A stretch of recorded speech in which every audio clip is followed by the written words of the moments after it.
Hello दोस्तों, कैसे हो आप सभी लोग। उम्मीद कर रहे हैं सब लोग बहुत अच्छे होंगे जहां कहीं भी होंगे। तो आज आइए, आप सभी का बहुत बहुत स्वागत है मेरे यूट्यूब चैनल में एक और नए वीडियो में। दोस्तों, आज जो हम आपको कहानी सुनाने जा रहे हैं वो सिर्फ एक कहानी नहीं है मेरे भाई, वो एक सच्ची घटना है। वो किसी पे गुजरी है, किसी पे बीती है। हम उस स्थान का नाम नहीं बता रहे क्योंकि हो सकता है कि किसी को हर्ट हो, लेकिन ये सच्ची घटना है मेरे भाई। दोस्तों, इस कहानी को जब आप सुनेंगे, इस घटना को जब आप सुनेंगे, तो आपकी आंखों में आंसू आ जाएंगे और ये सोचने पे मजबूर हो जाएंगे कि भला कोई इंसान इतना कैसे गिर सकता है। आज के दौर के इंसान की सोच इतनी छोटी कैसे हो गई। आइए दोस्तों, इस कहानी को हम आपको विस्तार से बताते हैं। दोस्तों, ये कहानी एक ऐसी लड़की की है जिसकी शादी के सिर्फ 7 महीने हुए थे। 7 महीने बाद इसके पति की मौत हो जाती है। एक तो इसके ऊपर दुखों का पहाड़ टूट गया, ऊपर से उसके ससुराल वालों ने उस पे आतंक मचाना शुरू कर दिया।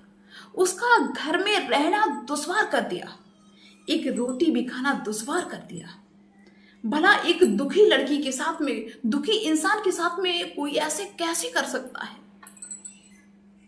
चलिए दोस्तों, इस कहानी को हम आपको विस्तार से बताते हैं। एक लड़की जिसका नाम है रिया, उसकी शादी होती है और जिस लड़के से शादी होती है उस लड़की का नाम था केशव। वो लड़का बहुत ही समझदार और शिष्टाचारी पढ़ा लिखा लड़का था, सभी का सम्मान करता था। वो जैसे घर वालों का सम्मान करता था, बाकी सबका सम्मान करता था, वैसे ही अपनी पत्नी का भी सम्मान करता था। अब ये बताइए कि एक लड़की, एक जिस इंसान के लिए अपना घर बार दुनिया सब छोड़ के आती है, तो क्या वो इंसान अपनी पत्नी की इज्जत नहीं कर सकता है। लेकिन घर वाले ऐसे होते ना, किसी किसी के, सबके नहीं होते। उनको ये लगता है कि नहीं, ये लड़की सिर्फ किराए पे आई, सिर्फ मेरे घर में काम करने के लिए, ये बस काम करे दिन रात, कोई भी इसे काम बिगड़ना नहीं चाहिए। और जो बेटा मेरा है वो सिर्फ मेरे अनुसार चले, वो इसकी बिल्कुल बात ना माने। बताओ, ऐसा कैसे लोग सोच लेते हैं। तुम्हारे घर में कोई नौकरी करने आया है क्या, जो सम्मान भी नहीं दे सकते हो, रिस्पेक्ट नहीं दे सकते हो, अच्छे से बोल नहीं सकते हो, सिर्फ काम करो काम करो। पता नहीं ऐसी सोच क्यों होती है। दोस्तों, जो रिया की सास थी, केशव की माँ, वो बड़ी उजड़ टाइप की थी, बिल्कुल भी दिमाग नाम की उसके अंदर चीज नहीं थी। हमेशा घर में ऐसा माहौल बनाने की कोशिश करती रहती थी कि घर में लड़ाई झगड़ा हो और हम रिया को उल्टा सीधा बोले। उसको पसंद ही नहीं आता था कि केशव कभी रिया से दो अच्छे शब्द बोलते। अगर केशव अच्छे से अपने पत्नी से बात कर लेता तो उस रिया की सास को बिल्कुल भी रास नहीं आता। दुनिया भर की बातें सुनाती है केशव को, जोड़ू का गुलाम हो गया, इस लड़की ने जादू कर दिया मेरे बेटे के ऊपर, हम भी किसी दिन बहू थे। ऐसा थोड़ी होता है, इज्जत होती है, मर्यादा होता है। दुनिया में बहुत सारी बहुएं हैं, एक तू ये अनोखी बहू नहीं हुई है, तूने पता नहीं कौन सी घुटी पिला दी है जो ये लड़का पागल हो गया है, पूरा दिन तेरे पास बैठने की कोशिश करता। मतलब दुनिया भर की अनाप शनाप चार बढ़ा चढ़ा के केशव को सुना देती थी। केशव बेचारा बड़ा दुखी था। केशव को डर लगता था कि रिया से हम कैसे बात करें, कैसे बोले, माँ देख लेगी। माँ का जो था आतंक बहुत था। दोस्तों, कहते नहीं कि माँ ममता की मूरत होती है, लेकिन आज के समय ना माँ का कोई भरोसा नहीं, माँ किस हद तक गुजर जाए। ममता की मूरत तो बहुत दूर की बात हो गई। दोस्तों, आए दिन ऐसे ही आतंक मचता रहता था। और जो रिया की जेठानी थी वो बहुत ज्यादा बदचलन थी। वो हमेशा काम से बचने की कोशिश करती रहती थी और वो चाहती थी कि रिया पूरे दिन काम करे। अब घर में जेठानी देवरानी दो हैं तो भाई सभी का हक बनता है कि दोनों काम करें। वैसे तो मेरे हिसाब से घर में जितने भी सदस्य हैं, जिसके हिसाब से, जिसके हिस्से में जो काम आए वो करना चाहिए। ये नहीं कि सिर्फ घर में एक काम करे, बाकी सब आराम से लेट जाए।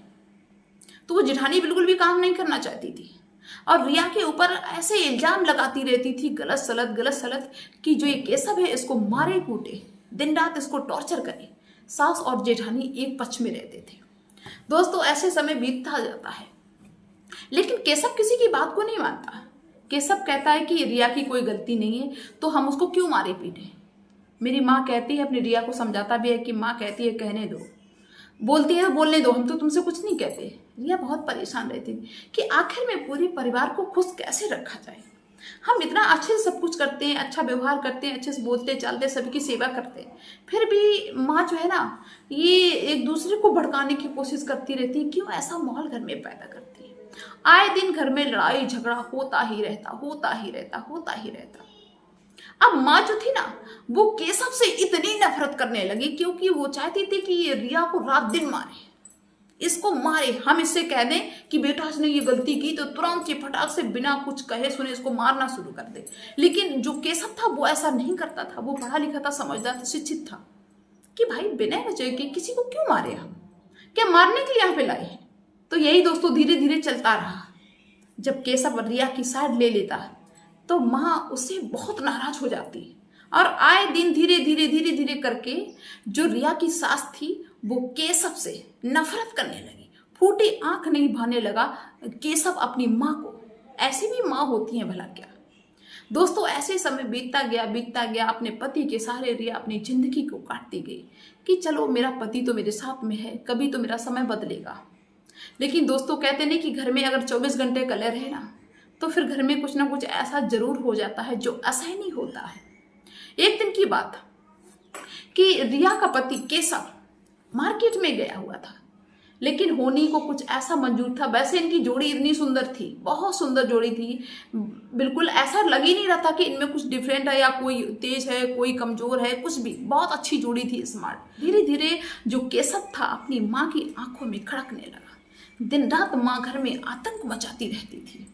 अब केशव को पता नहीं क्या हुआ, केशव कुछ दिन से ये कहने लगा कि रिया मुझे ऐसा पता नहीं क्यों लगता है कि हम तुम्हारे साथ हमेशा नहीं रह पाएंगे। उसको मतलब आभास सा होने लगा केशव को। तो रिया कहती तुम इस तरह की बातें क्यों करते हो, ये गलत बात है, ऐसे इस तरह की बात नहीं करनी चाहिए। अरे हम तुम्हारे सारी जिंदगी काट रहे हैं, तुम्हारे सिवा मेरा है कौन जो तुम इस तरह की बातें करती हो। लेकिन आए दिन केशव ऐसा कहने लगा कि पता नहीं मुझे ऐसा लगता है कि मेरी जिंदगी पूरी नहीं है, और अगर कहीं ऐसा हो जाए तो तुम बहुत स्ट्रांग बन के अपनी ज़िंदगी काटना, अच्छे से काटना, और मेरा कोई पता नहीं कब क्या हो जाए। रिया बहुत परेशान कि ऐसे ये क्यों बोलने लगी। और दोस्तों उसी दौरान शादी के 6 महीने के बीच में ही रिया गर्भवती हो जाती है। दोस्तों समय बीतता चला जाता है। एक दिन क्या होता है कि केशव मार्केट गया और मार्केट से लौटते समय भाई मेरे केशव का एक्सीडेंट हो जाता है। एक गाड़ी वाले ने पीछे से केशव की बाइक में टक्कर मार दी। केशव वहीं पे गिर जाता है और वहीं पे खत्म हो जाता है। जब घर पे खबर आती है ये कि केशव का एक्सीडेंट हो गया तो रिया और उसके घर वाले सारे भागते हुए चले जाते हैं। वहाँ पे पहुँचते हैं, इनको बिल्कुल भी उम्मीद नहीं थी, इनको लग रहा था कि शायद चोट वोट लगी होगी, लेकिन केशव की वहीं पे मौके पे मौत हो जाती है। अब तो दोस्तों जो घर का माहौल था अब तो देखने लायक था कि भैया अब क्या किसको समझाएं।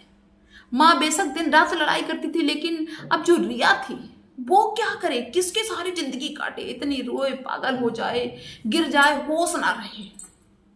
दोस्तों धीरे धीरे उन्हें कहते कि समय तो रुकता नहीं है, समय निकलता जाता। 1 दिन हुए, 2 दिन हुए, 3 दिन हुए, रिया दिन रात रो रो के अपना दिन काटती कि अब भला कौन है मेरा, किसके सारे हम जिंदगी काटे। घर के तो लोग ऐसे हैं जो मुझे 1 दिन भी निभाने नहीं देंगे, अब हम क्या करें तो करें क्या। लगभग 4 महीने का समय बीत गया। रिया भी अपने ससुराल में ही है, अपनी दुखी जीवन को ऐसे काट रही, दुख भरी जिंदगी को। दोस्तों रिया की जो सास थी वो पता रिया पे क्या दबाव बनाने लगी। रिया का एक जेठ था जो कि अनपढ़ गंवार, सबसे बड़ा जेठ। रिया का जो पति था वो सबसे छोटे थे। रिया का जो जेठ था वो अनपढ़ गंवार, दिन रात शराब पीता, नालियों में पड़ा रहता, बेवकूफ, जिसको बिल्कुल भी दिमाग नहीं। अब रिया की सास ने रिया पे ये दबाव बनाना शुरू कर दिया कि मेरे बेटे से शादी कर ले। रिया ने मना कर दिया कि मेरे पति खत्म हो गए, उनकी विधवा बन के अपनी जिंदगी काट लेंगे, लेकिन हम ऐसे व्यक्ति से शादी नहीं करेंगे, हम दूसरे व्यक्ति से शादी नहीं करेंगे। अगर मेरी जिंदगी में पति का सुख होता तो मेरे पति बने रहते, हम अकेले जिंदगी काट लेंगे। मेरा बच्चा है, किसी दिन इस दुनिया में आएगा, हम उसके सहारे अपनी जिंदगी काट लेंगे, लेकिन हम किसी और की पत्नी नहीं बनेंगे। जब रिया ने मना कर दिया, अब तो रिया की जो सास थी उसका पारा चढ़ गया। कहते अच्छा तुम बहुत बड़ी हीरोइन हो, मेरी बात को टाल दिया, ये कह दिया, वो करी, दुनिया भर की बातें। अब ये देखो कि एक तो उसके ऊपर दुखों का पहाड़ टूट पड़ा, उसको सहारा देना चाहिए फैमिली वालों को, लेकिन सहारा नहीं, ऊपर से ताने मारना शुरू। रिया की सास चाहती थी कि मेरे अनुसार ही चले।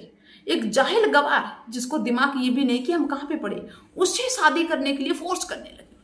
दोस्तों अब जब रिया अपने सास की बात नहीं मानती है तो फिर वो बहुत उल्टा सीधा सुनाती है रिया की सास, और कहती है कि जब तुझे मेरे बेटा से शादी नहीं करनी है तो निकल जा मेरे घर से, वैसे भी तू मेरे एक बेटे को खा गई है, मेरे घर पे कुंडली मार के बैठी हुई है, तू क्यों नहीं मर जाती, तू भी मर जाए। इतना उल्टा सीधा। आप बताओ, एक तो दुखी लड़की, ऊपर से इस समाज के ताने कि उससे शादी कर लो गंवार से, जरूरी था। अरे ऐसा लगता है कि इंसानियत जैसे मर गई। दोस्तों दिन रात इसको सताया जाने लगा, रोटी भी नहीं दी जाने लगी। अब जब रिया को ये लगने लगा कि अब मेरा इस घर में गुजारा नहीं है, अब हम करें तो करें क्या। एक दिन फिर उसकी सास ने कहा कि तू निकल जा इस घर से, तेरे लिए इस घर के दरवाजे बंद हो चुके हैं, हम नहीं तुझे रोटी दे सकते हैं। वो तो चला गया, तुझे छोड़ गया। वो दिन रात गुलामी करता था, वो इसीलिए चला गया, अब तुझे छोड़ गया मेरे सर पे, हम तुझे कहाँ से खिलाएं, हम नहीं खिला पाएंगे, निकल जा घर से। रिया रोती हुई उस घर से निकल जाती है, अपने मायके में पहुंच जाती है। भाई मेरे, रोते हुए दिन काटती है। इसके बाद में कुछ दिन बाद उसका एक बेटा पैदा होता है और उसी बेटे के सहारे वो लड़की आज दिन तक अपनी जिंदगी को काट रही है। भाई मेरे, इस कहानी को सुनाने का मेरा एक ही उद्देश्य है, किसी को परेशान करना नहीं कि भाई देखो, इस जिंदगी का तो कोई भरोसा नहीं है कि किसी के साथ में क्या हादसा हो जाए, लेकिन इसके लिए किसी और को ठहराना कि तेरी वजह से ऐसा हो गया या उसकी वजह से ऐसा हो गया, ये कहना बहुत ज़्यादा गलत होता है। देखो, घर में कुछ भी गलत होता है ना तो उसमें सभी भागीदार होते हैं।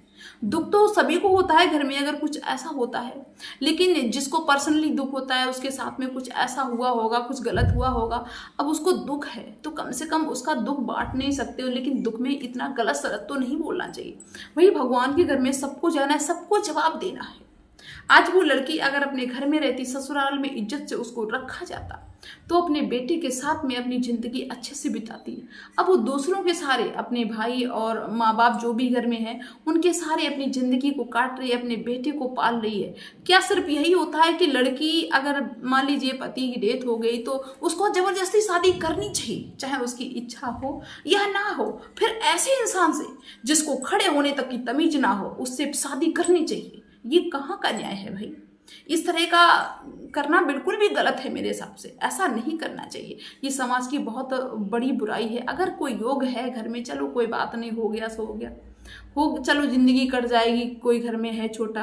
अब जो खड़ा नहीं हो पा रहा है, दिन रात शराब पी रहा है, उससे उस बेचारी ने शादी नहीं की तो उसको घर से निकाल दिया। कितना बड़ा अन्याय हुआ उसके साथ में। एक तो वो वैसे दुख की मारी हुई, और इस तरह का लोग काम करते हैं। दोस्तों, जो मैंने आपको ये घटना सुनाई है, इससे आप क्या समझे हो, क्या होना चाहिए या क्या नहीं होना चाहिए था इसमें, इसके बारे में आप मुझे कमेंट्स जरूर करना। और जो लोग मुझे पहली बार देख रहे हो तो मुझे सब्सक्राइब कर लेना, ताकि जब भी हम कोई ऐसा वीडियो अपलोड करें तो वो आप तक सबसे पहले पहुंचे। और इस तरह की कहानियां या घटनाएं हम आपको इसलिए सुनाते हैं कि भाई इस तरह का कोई काम ना करो, सभी लोग भगवान के नीचे हो, और अच्छा खराब जो भी हम कर रहे हैं उसका सबका मुझे जवाब देना पड़ेगा। तो उम्मीद करते हैं कि आपको मेरी बात या कहानी जैसी भी लगी हो आप कमेंट्स करना। मिलते हैं फिर नेक्स्ट वीडियो में नेक्स्ट डे, तब तक के लिए बाय सभी को।